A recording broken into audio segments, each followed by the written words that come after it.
Hello friends, we welcome all of you to our channel Exam Breakers. Today I am going to discuss daily Hindu analysis for your upcoming examinations. These are the topics of today's newspaper which we are going to discuss right now.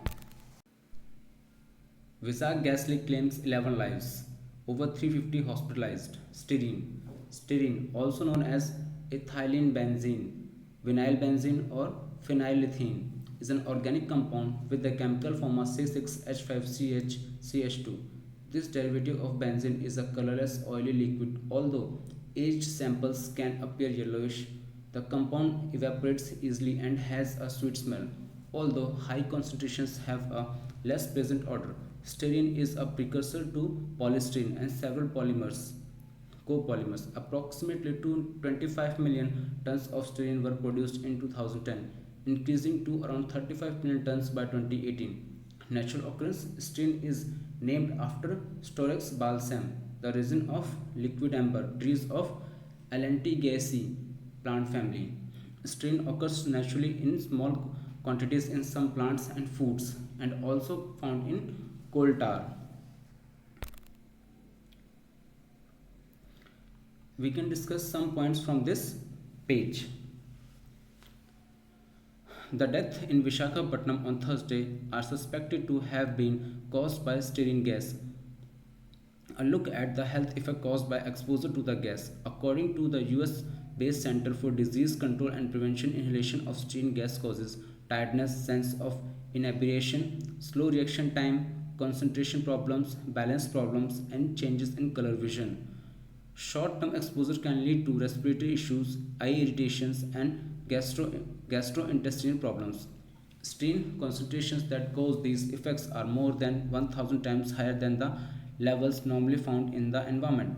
The number of studies of styrene clinical neurotoxicity remains low. Moreover, no clinical studies have been carried out to understand harmful effects from exposure at extremely high concentrations lasting a couple of hours.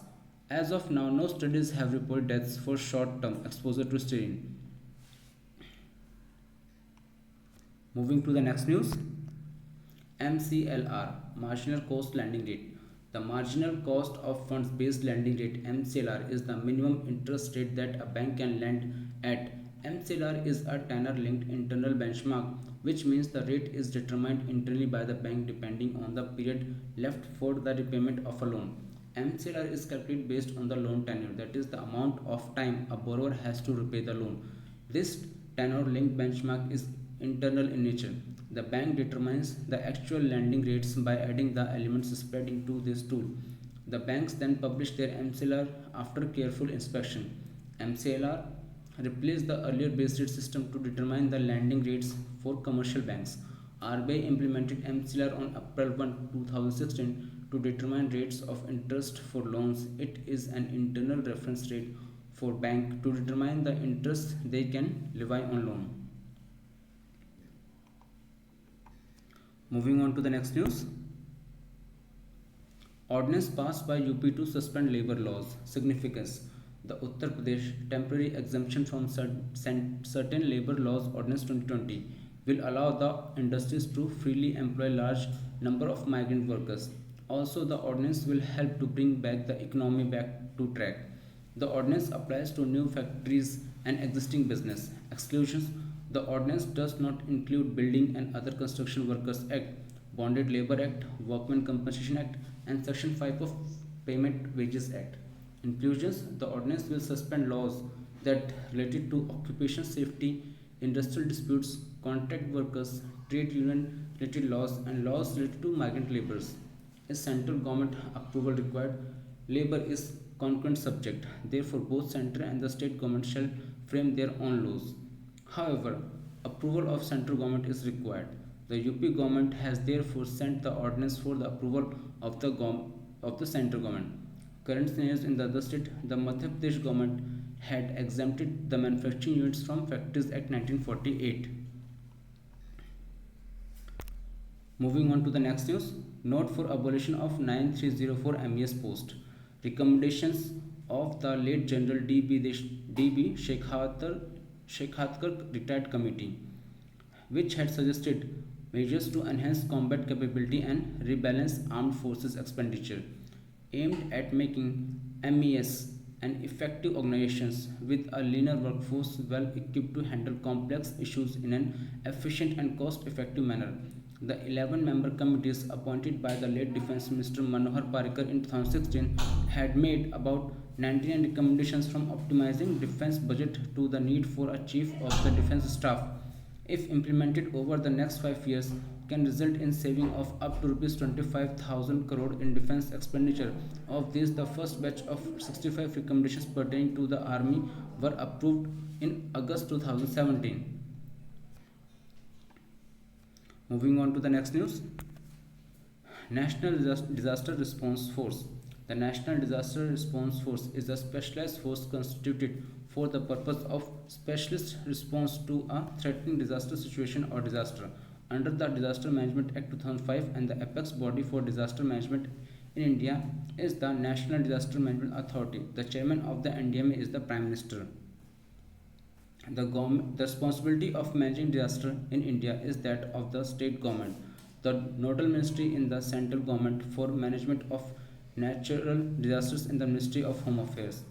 When calamities of severe nature occur, the central government is responsible for providing aid and assistance to the affected state, including deploying at the state request of armed forces, central paramilitary force, national disaster response force, and such communication, air, and the other assets as are available and needed. The aim of National Disaster Management Authority is to build a safer and disaster resilient India by developing a holistic, proactive, multi-disaster and technology-driven strategy for disaster management. This has to be achieved through a culture of prevention, mitigation, and preparedness to generate a prompt and efficient response at the time of disasters. This national vision, inter alia, aims at inculcating a culture of preparedness among all stakeholders. Moving on to the next news. National Human Rights Commission of India. The National Human Rights Commission of India is a statutory public body constituted on 12 October 1993 under the Protection of Human Rights Ordinance of 28 September 1993. It was given a statutory basis by the Protection of Human Rights Act 1993. The NHRC is the National Human Rights Commission of India responsible for the protection and promotion of human rights defined by the Act as rights relating to life, liberty, equality, and dignity of the individual guaranteed by the Constitution or embodied in the international covenants and enforceable by court in India. Functions of NHRC. The Protection of Human Rights Act mandate the NHRC to perform the following: proactively or reactively inquire into violations of human rights by Government of India or negligence of such violation by a public servant. The protection of human rights and recommend measures for their effective implementation.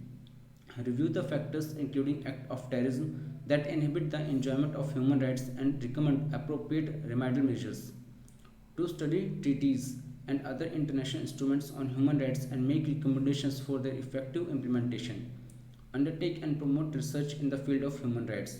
To visit jails and study the condition of inmates. Engage in human rights education among various sections of society and promote awareness of the safeguards available for the protection of these rights through publications, the media, seminars, and other available means.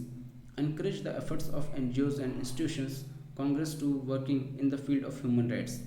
It considers the necessity for the protection of human rights, requesting by public record or copy thereof from any court or office. Composition. The NHRC consists of a chairperson who has been a Chief Justice of India or a Judge of Supreme Court, one member who is or has been a Judge of the Supreme Court of India, one member who is or has been the Chief Justice of High Court, three members out of which at least one shall be a woman to be appointed from amongst persons having knowledge of or practical experience in matters relating to human rights. In addition, the chairperson of the national commissions, National Commission for Scheduled Caste, National Commission for Scheduled Tribes, National Commission for Women, National Commission for Minorities, National Commission for Backward Classes, National Commission for Protection of Child Rights, and Chief Commissioner for Persons with Disabilities serve as ex-officio members. The sitting judge of the Supreme Court or sitting Chief Justice of any High Court can be appointed only after the consultation with the Chief Justice of Supreme Court. Moving on to the next news. National Green Tribunal. National Green Tribunal Act 2010 is an act of the Parliament of India which enables creation of a special tribunal to handle the expenditures disposal of cases pertaining to environmental issues. It draws inspiration from the India's constitutional provisions of Article 21 protection of life and personal liberty, which assures the citizen of India the right to a healthy environment. Delhi Pollution Control Committee is a department to control pollution in Delhi. Definition: an act to provide for the establishment of the NGT for the effective and expenditure disposal of cases relating to environment protection and conservation of forest and other natural resources, including enforcement of any legal right relating to environment and giving relief and compensation for damages to persons and property and for matters connected therewith or incidental thereto. Origin: during the summit of the United Nations Conference on Environment and Development in June 1992, India vowed the participating states to provide judicial and administrative remedies to the victims of the pollutants and other environmental damage. There lie many reasons behind the setting up of this tribunal after India's move with carbon credits. Such tribunal may play a vital role in ensuring the control of emissions and maintaining the desired level. This is the first body of its kind that is required by its parent statute to apply the polluter pays principle and the principle of sustainable development. This court can rightly be called special because India is the third country following Australia and New Zealand to have such a system. The Delhi Pollution Control Committee works under the Act of NGT. Structure: the chairperson of the NGT is the retired judge of the Supreme Court, headquartered in New Delhi. On October 18, 2010, other judicial members are retired judges of High Court. Each bench of the NGT will comprise at least one judicial member and one expert member. Expert members should be a professional qualification and a minimum of 15 years experience in the field of environment, forest conservation and related subjects. Moving on to the next news. US spat for India's role in Afghanistan. Relations between the people of Afghanistan and India can be traced back to the Indus Valley Civilization. Following Alexander the Great's brief occupation, the successor state of the Seleucid Empire controlled the region known today as Afghanistan. In 305 BC, they ceded much of it to the Indian Mauryan Empire as part of an alliance treaty. The Mauryans brought Buddhists from India and controlled the area south of the Hindu Kush. From the 10th century to the mid 18th century, northern India has been invaded by a number of invaders based in what today is Afghanistan. Some of them were Ghaznavids, Khaljis, Mughals, Duranis, etc. During these eras, many Afghans began immigrating to India due to political unrest in their regions. Khan Abdul Ghaffar Khan of Afghan was a prominent leader of the Indian independence movement and active supporter of the Indian National Congress. India-Afghanistan strategic interest. If we go by Mandal Siddhant, Afghan in India's naturally, India is interested in retaining Afghanistan as a friendly state from which it has a capacity to monitor Pakistan and cultivate assets to influence activities in Pakistan. While India is mainly interested in cultivating a significant partnership with Afghanistan, Pakistan is trying to deny India these very opportunities. India's interest in Afghan is more than mere Pakistan centrist and reflects its aspiration to be seen as a regional power. Islamic fundamentalism in Pakistan and Afghan has deleterious effects in the domestic social fabric of India as Hindu fundamentalism in India is triggered by these external developments. Afghan is also a center of great games. In medieval times, it was between Persian and the Mughal Empire. During colonial times, it was between Russia and Britain.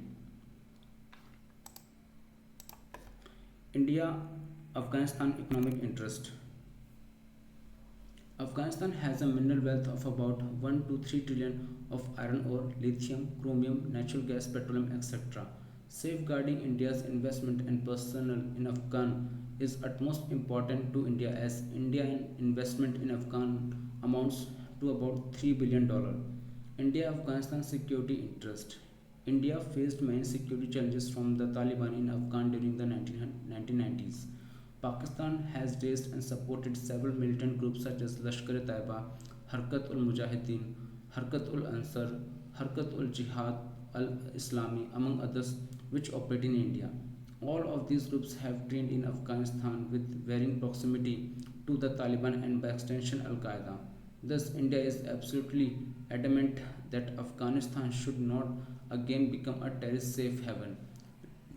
Radical ideologies and terror spreading in this region are a security threat for India. With Pakistan increasing its strategic depth in Afghan, it can reverse the gain of India in Afghan brought through much cost. Pakistan can incubate and move around various anti-India groups in Afghan, especially in Loya Pakhtia. The Golden Crescent, comprising of Iran, Afghan, and Pakistan, is a worry for India, especially with respect to the issue of drug abuse in Punjab. Islamic State is using Afghan as an outpost in Asia as it comes under stress in Iraq and Syria. Debate on India's role in Afghan. There is a debate among major players in Afghan on the optimal role for India in Afghanistan's reconstruction in light of the enduring security competition between India and Pakistan. Expanding India's presence in Afghanistan through increased Indian training of Afghan civilian and military personnel development projects and expanded economic ties. Caution against India's involvement.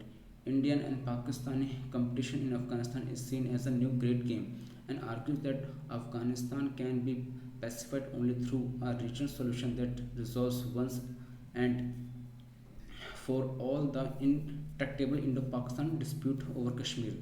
Taliban to power. Even though the Mujahideen government came into power by the backing of US Pakistan, the government comprised of different warlords. This led to the power struggle between them and there was a law and order crisis.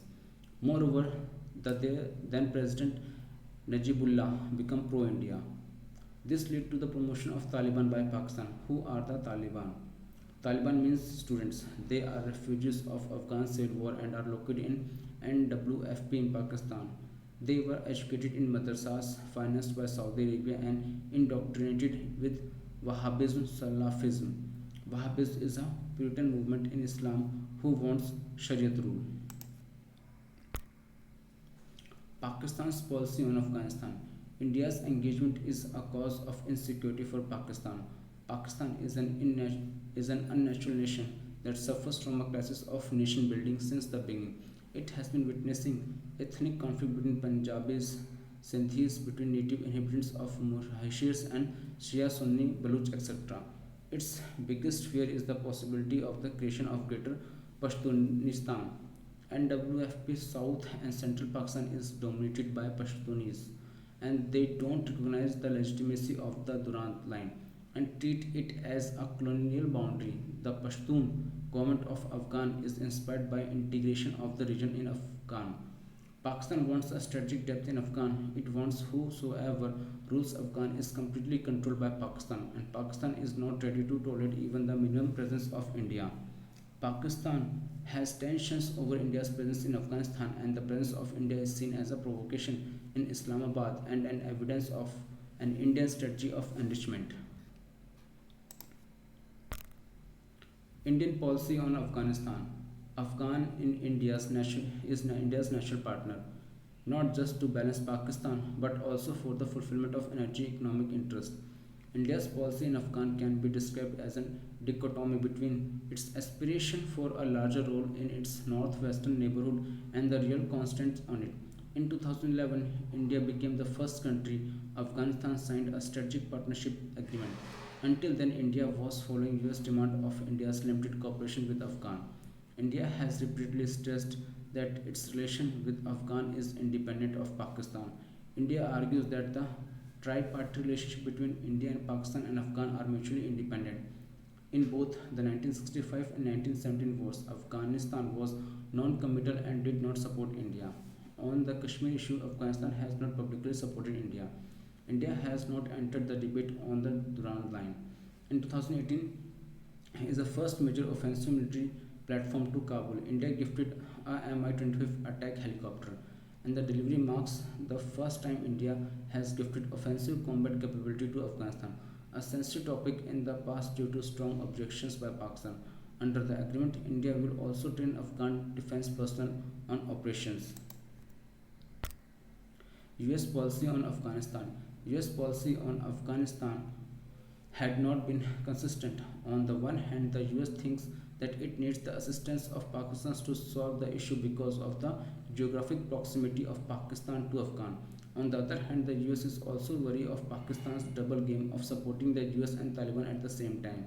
Because of this inherent inconsistency of US policy regarding Afghan, US has not been able to decide what should be the extent of India's role in Afghan. India's reconstruction program in Afghan is inconvenient for the US and for the fear of provocation of Pakistan. New Afghan strategy of US military commitment without a deadline. Open acknowledgement of Pakistan's role in providing sanctuary to Afghan based militant groups. Acknowledgement of India's role in establishing Afghan. US new Afghanistan Pakistan India policy builds India's economic assistance into its own strategy for Afghanistan. After the US released this new Afghanistan strategy, Defense Minister Nirmala Sitharaman visited the US India, put forward its Afghan strategy. There will be no Indian boost on ground in Afghan. India will provide economic assistance and capacity building. India will sign MOU with Afghan to train its police force. India will assist Afghan in its own way and not the way desired by the US that in boost on the ground. Countered the argument of Pakistan Prime Minister that India has zero political and zero military role in Afghan. Regional powers. China. China's role in Afghanistan is gradually evolving towards more engagement in various areas. China has evolved into a notable, though not yet major player in Afghanistan in the areas of investment, economic and humanitarian assistance. This increasing engagement reflects both China's concern about the deterioration of security in Afghanistan and its interest in benefiting from the reconstructed Afghanistan. Afghan's geographic location at the crossroads of Central and the South Asia between India in the south and Russia in the north is of great strategic value to China. In addition, Afghanistan's vast natural resources are also an attraction. China's interest in ensuring stability in Afghan reflects its growing worries about an eruption of insecurity that could endanger its security of its border province Xinjiang, its investment in the Central Asian regions and also in OBOR initiative, One Belt, One Road. Beijing is concerned about possible links between its Muslim minorities in Xinjiang and the Taliban as well as other Islamist groups in Afghanistan. Beijing remains reluctant to consider a security role in Afghanistan but has made major diplomatic efforts to promote the Afghan peace process. China is holding talks in Islamabad since early 2016 along with Afghanistan, the US, Pakistan. China is also holding peace talks between Afghan government and the Taliban. China's role as a mediator and confidence builder may be crucial as its pressure has kept Pakistan peacefully engaged. What Afghanistan deals needs to is long-term and sustainable support, and China would be a position to provide it, be it in the frame of its OBOR scheme or the other initiatives. There may also be several areas of common interest for China to explore with other countries that are present in Afghanistan already. This could include joint infrastructure projects and training and professionalization for Afghans.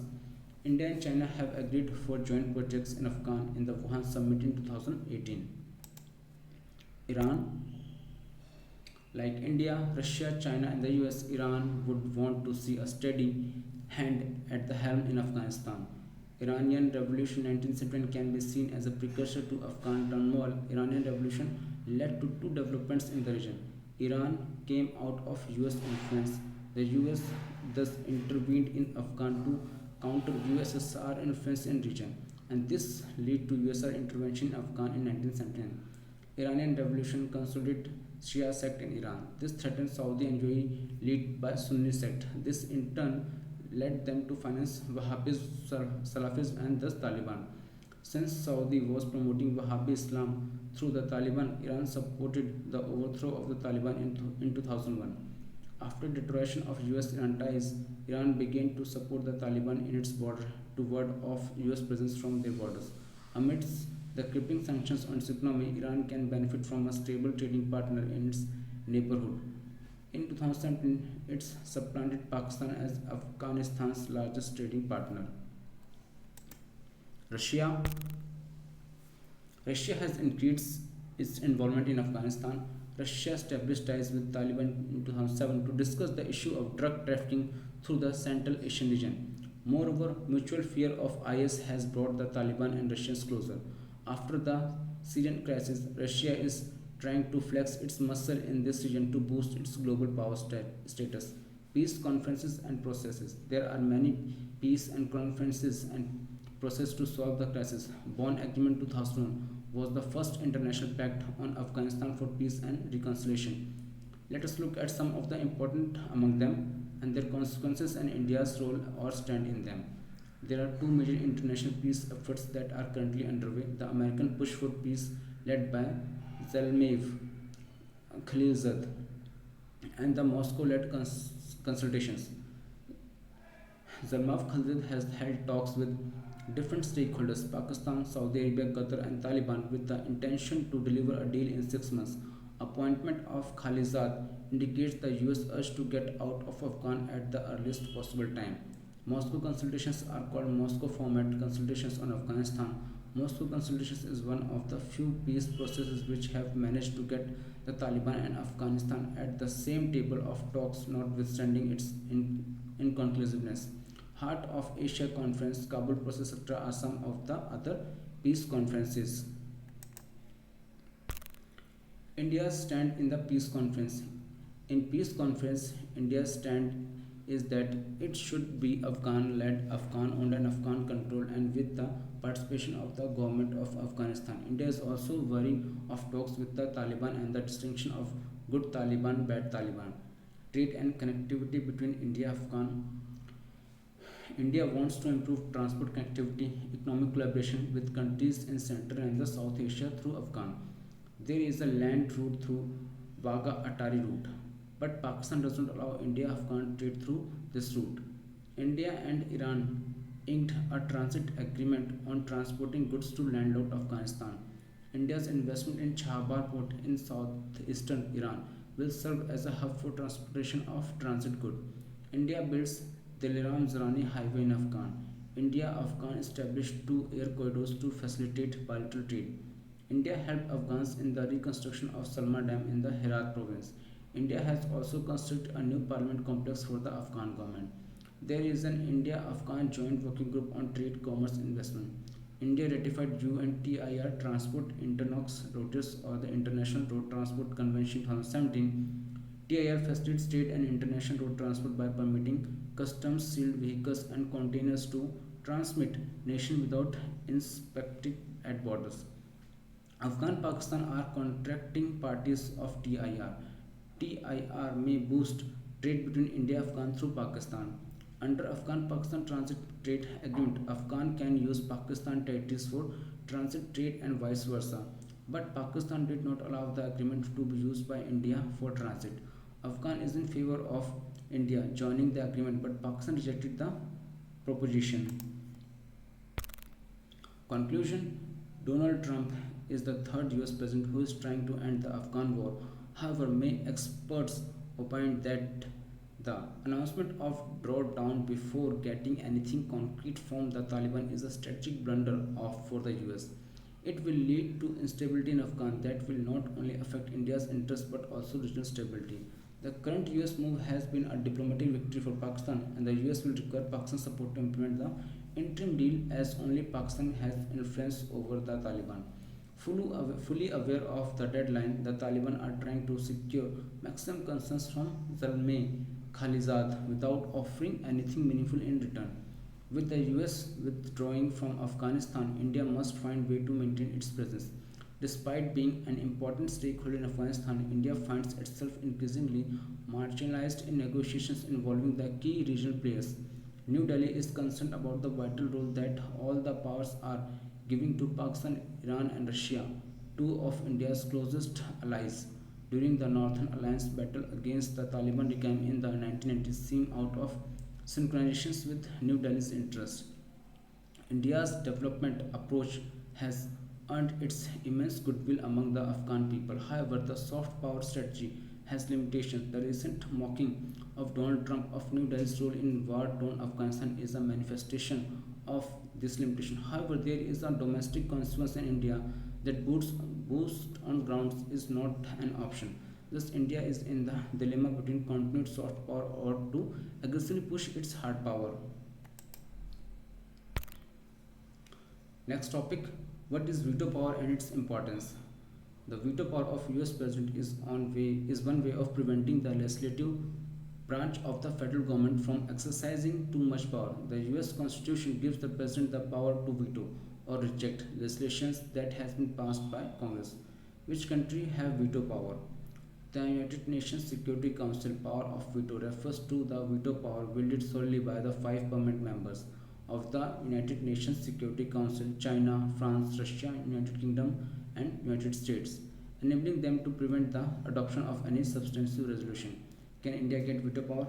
As it is known, since India is not a permanent member of UNSC, it does not have a veto power. India represents 16% of humanity. It does deserve to have permanent veto wielding membership to the UNSC. Thus, it was also rewarded with a permanent memberships to the UNSC as a Republic of China. Why does India have veto? Does not have veto power? India does not have a veto power because we are not a permanent member of the UNSC, currently dominated by USA, China, Russia, France, and UK. Except China and the other four have been very fiercely supporting India's being a permanent member of the UNSC. India is the only nation that can beat the Chinese dragon in its own den. Sundarbans. The Sundarbans mangrove forest is spread over 2585 square kilometer and includes the Sundarban Tiger Reserve and the 24 Parganas South Division. While 23 tigers were found in the 24 Parganas South Division and 73 big cat tigers were recorded inside the four divisions of the Sundarbans Tiger Reserve. Estimation of the number of tigers in the Sundarbans are World Heritage as well as a Ramsar site. As we all know, Sundarban is a World Heritage as well as Ramsar site and has always been a challenge because of the difficult terrain that comprises dense mangrove forest with creeks, rivulets, and floods twice a day during the high tides.